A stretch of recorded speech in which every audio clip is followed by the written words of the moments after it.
Hello and welcome to another video from the only channel that you need to not only survive the current apocalypse, but actually enjoy it. And today's video is going to be about the teaching of the word netser. If you haven't ever heard of the word netser, N-E-T-S-E-R, then that's okay. I never heard of it either until after I became sustenance and covering. And even then, until I started breaking down our English Bibles into their original Hebrew and Greek text, I never heard of it. People had to send me information about it. Otherwise, I probably would have missed the whole thing. But the word netzer is tied up with some prophecies about Jesus that it really doesn't belong tied up with. So we're going to go ahead and read the original prophecy that caused all the confusion, that allowed these theologians to create this doctrine based on something that really just isn't there. Matthew chapter 2 and verse 23 says, "And he went and lived in a city called Nazareth, so that what was spoken by the prophets might be fulfilled, that he would be called a Nazarene." Now the reason that this whole thing has come up again out of the blue is because I did a video just a little while ago called Bethlehem, Galilee, and Nazareth, where I explained that some of those words are not actual proper city names. They're simply descriptors. And the word Nazareth in particular is a descriptor. It simply means a place that's set apart, a place that is out away from the rest of civilization. In the ancient past, this word would have been Kadesh. Kadesh were established as places where people could run and hide who were not guilty of a crime but were falsely accused of committing a crime. And so this is where a lot of outcasts would end up. They would go to the city, they would tell their story, and if it was found that they had not actually committed a crime but were simply being chased down, they could be allowed in. And just as an example, this is what I mean by falsely accused of a crime. Someone who killed another person could be killed for that killing. In other words, the punishment for killing was to be killed. Now, if you killed somebody intentionally, you couldn't get into a city of refuge, a Kadesh or a Nazareth, but if you were innocent, the elders heard your story, and if you said, well, I was cutting wood and the head fell off of my axe and it flew across the lawn and hit my friend in the head and killed him, then if the story matched up with the evidence, then you would be allowed in, and no one could kill you as long as you stayed in that Nazareth, Kadesh, or city of refuge. And then when the high priest died, all sins were forgiven, you could leave, you could go home, do what you wanted to do. Well, anyways, what most people say is there is no prophecy anywhere in the Bible that said Jesus would be born in a city named Nazareth. Well, back in the ancient past, there was no city named Nazareth. Nazareth simply was a descriptor of a place where outcasts went. Being an outcast, basically, Nazarene means outcast or separated person. Nazareth is a place where outcasts went, a separated place. And I think there's more than ample evidence to support this. In fact, if you need more information just about the cities that Jesus came from, I'll leave a link in the description box of this video to that video so you can see it for yourself. But the words that are translated as Nazareth are Nazara and Nazareth. And the reason there's two words is because of hundreds and hundreds of copies of ancient Greek text. There are quite a few different words used to describe this, simply because over the course of time, languages, evolve. And so at some point the word was Nazareth, and at another point it was Nazarah. Which one would have been the first original word? Who knows? It doesn't matter. They both mean the same thing. Now, a person who was from Nazareth would be Nazario, a person who was an outcast. So that word hasn't changed as far as I know. So these are the words we have to work with. In the prophecy, Jesus is called Nazareth and Nazarah, and said to be coming from a city called Nazario. Now we know that him as a Nazarene by tradition. We could have just called him a Nazar person, or as in the Hebrew portion of the Bible, a Nazarite, because the Hebrew word for Nazarene that we translate down here is a Nazarite, and that's from the two words Nazir and Nazer. These two words, Nazir and Nazir, are very close to Nazario. So it's almost obvious to anybody looking at the ancient languages, the ancient language text, that these three words are basically the same word. They both describe a set-apart person or an outcast. Now, the reason that people are not wanting to acknowledge that is because at Numbers chapter 6 and verse 2, it gives us rules for somebody who wants to be a Nazirite. Numbers 6:2, speak to the people of Israel and say to them, when either a man or a woman makes a special vow, the vow of a Nazirite, to separate himself to the Lord, and then of course it continues on in Numbers chapter 6 and verse 3, but these words are the same. This particular verse is about a regular, everyday person wanting to take a vow to separate themselves. This is not about some oddball caveman. This word up here is about somebody who's just separated because they don't fit in with society. Now, if you go back in the ancient past and you look at some examples of Nazirites, very obvious, Paul was like a regular theologian, clerical Nazirite. He went in, he performed the vows, performed the rituals, shaved his head, and then let his hair grow out long. And that was all part of this official certification program for Nazirites. They would take a vow to be a Nazirite for so many years. At the end of that time, they would go take all their long hair and cut it off again and burn it under the altar. But there are other people that are called Nazirite in the Bible that are very obviously not following these rules. So the word Nazirite doesn't just mean somebody who's officially certified to perform the Nazirite ritual. The word Nazirite just kind of means wild man. Because if you look at John the Baptist, he, to me, does not look like the person that would go in and perform a ritual. Could be wrong, but I don't think so. But if we go back and look at men like Samson, Samson was a Nazirite. But one of the rules for Nazirites is that you don't touch a dead body. And there are just hundreds of examples of Samson touching dead bodies. In fact, he made people dead. You know, he bet somebody and lost a bet. And as part of the bet, he had to give him like a whole bunch of clothes. And he says, when are you going to make my bet good, Samson? He goes, well, I'm going to take care of that right now. So he goes out and he kills 100 people. Or as a bunch. I think it was 100. It was a lot of people. He kills them and he strips all their clothes off of them. And he says, here, you win. But the people he killed were the relatives of the guy that he had the bet with. So this is not making the guy happy, paying his bet off in that way. But the fact is, he had to touch, first off, he used a piece of a dead animal to beat these people to death. And there's other stories where he goes in and he kills a lion.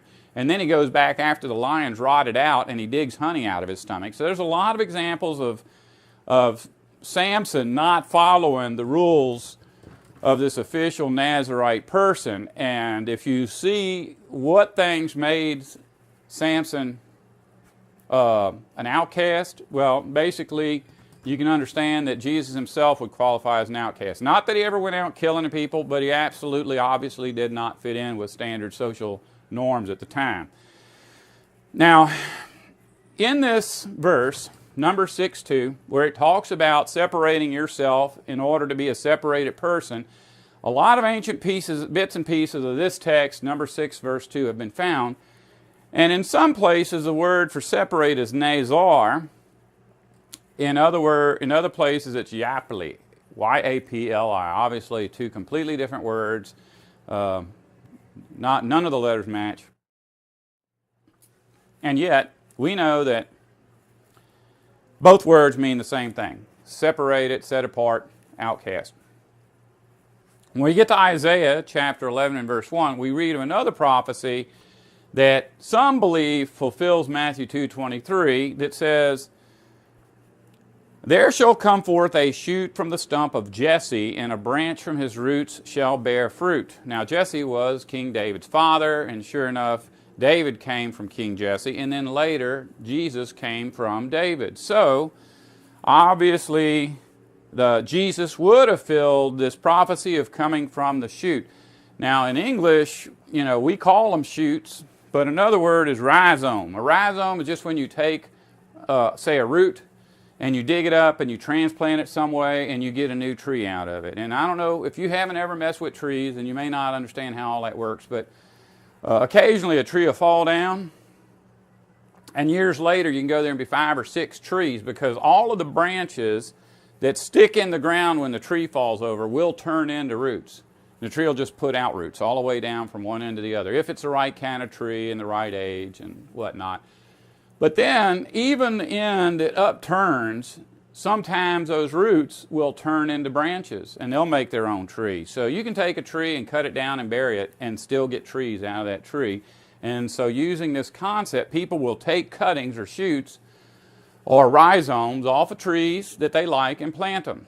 So, you know, it's like you got a whole yard full of fig trees, and one of them makes fruit that's really big, really juicy, really sweet, and the branches all stay right about at eye level. You can just easily pick the fruit off of them, and you like that fig better than any other fig, and you've got a whole yard full of figs. Now, you can wait and plant the seeds from that fig, but you don't know what you're going to get because those seeds could be pollinated by any tree out there. But if you take a root off and transplant it, you're basically making a clone. So you know that if you really like the fruit on that tree and you can get a piece of its root to grow, you'll get that same exact fruit. And that's a big part of what this whole teaching is about. It really doesn't have anything to do with any of the stuff that these religions are trying to push on us. It's just that, and it does have a fulfillment. So we'll look at that fulfillment right now.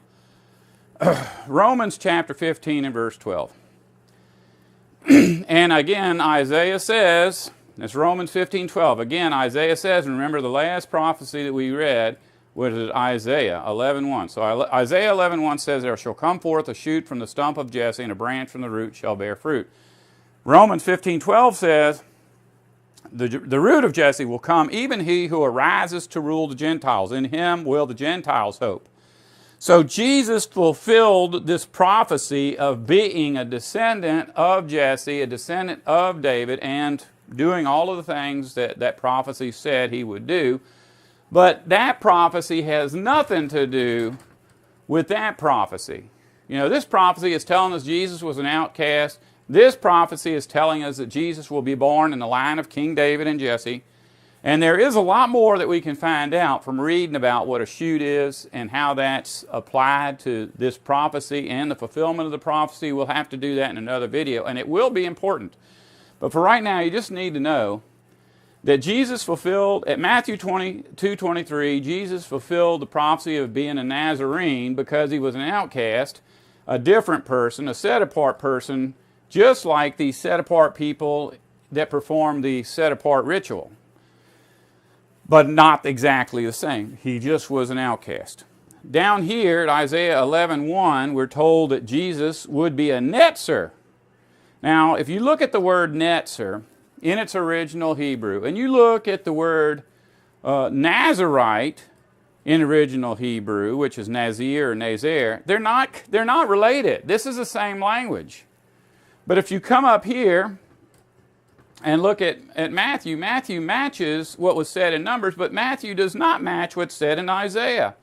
And as far as the significance of this word, this netzer, that ends up in later Hebrew Bibles, but in the oldest ones we have, it's Weneser, W-E-N-E-S-E-R, which is not even related to netzer, but they both mean the same thing, a shoot or a rhizome. A rhizome's like the official name that you call a piece of a root you cut off and move.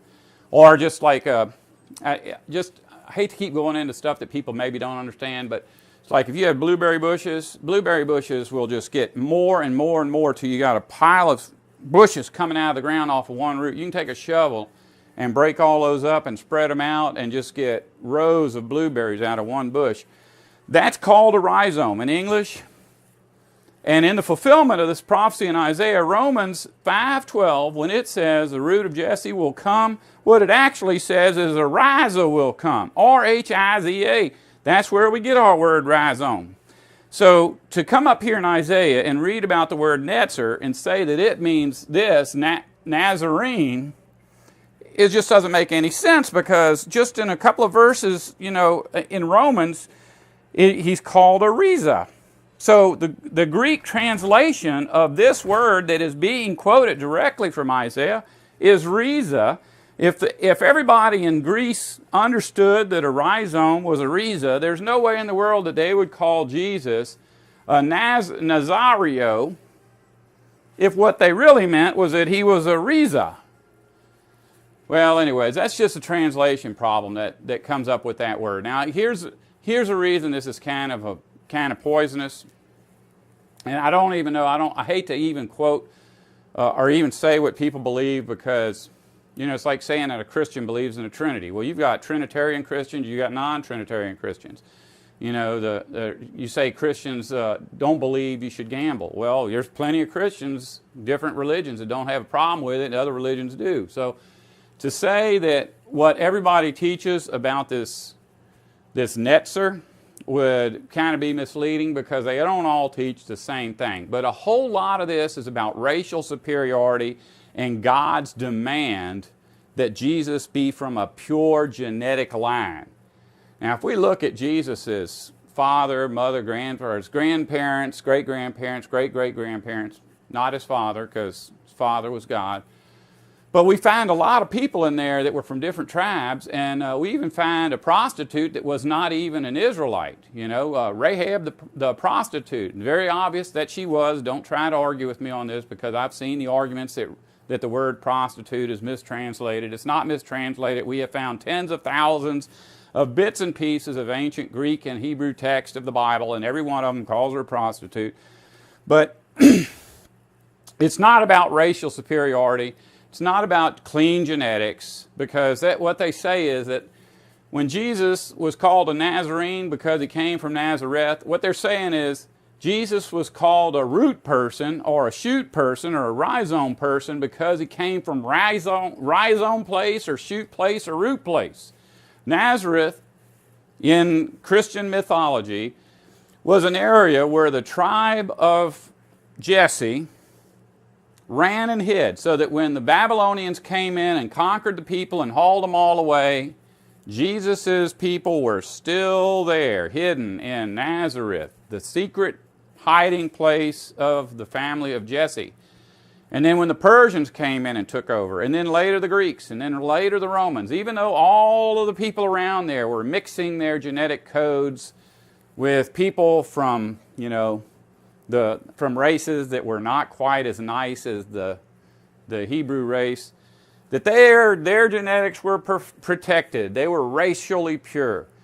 That stuff is poisonous, and you really, whenever you see something like that, you need to do a little research, because I promise you, it comes from a religion. It does not come from the Bible. Anyways, we'll go ahead and hopefully get another video out to you about what this really means in the very near future. And as always, if you don't want to survive, don't listen to me.